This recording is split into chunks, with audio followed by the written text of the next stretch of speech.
share ko lang sa mga hindi pa nakakaalam kung ano ba yung sintomas na sira na yung clutch lining nila or nasisira na yung clutch lining nila.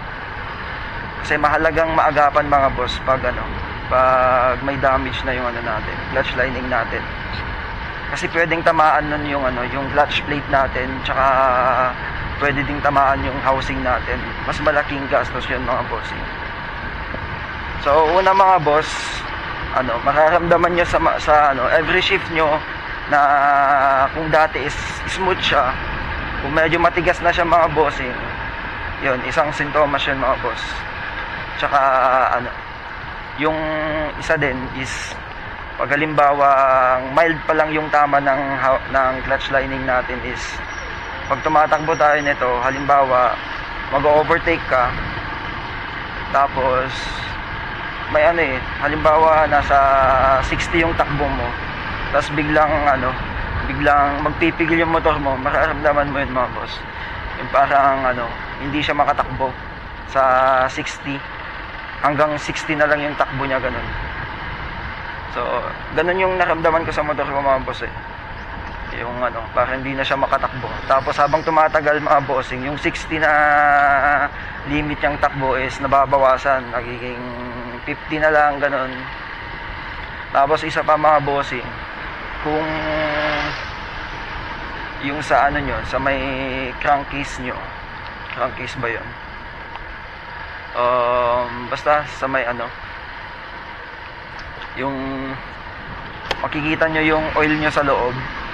Kung yung oil nyo sa loob mga boss is hindi na normal yung kulay nya, yung parang uling, ganun, yung halimbawa yung uling is binabad mo sa tubig, ganun, yung ganun kaitim, yung parang tinta, ganun, sira na yun kasi nasunog na yung yung clutch lining nyo.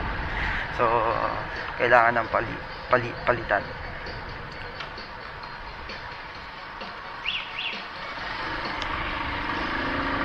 So yun mga bossing, kung naramdaman nyo na yung mga sinabi kong mga sintomas is better na lang na pa-check nyo na kaysa lumala pa.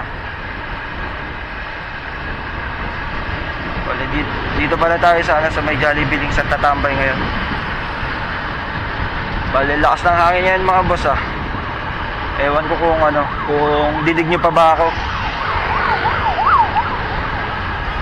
Napakatumal talaga, walang pumasok sa akin mula nung naging ako. Wala, ganyan talaga mga bossing, tsaga-tsaga lang. May kable ng kuryente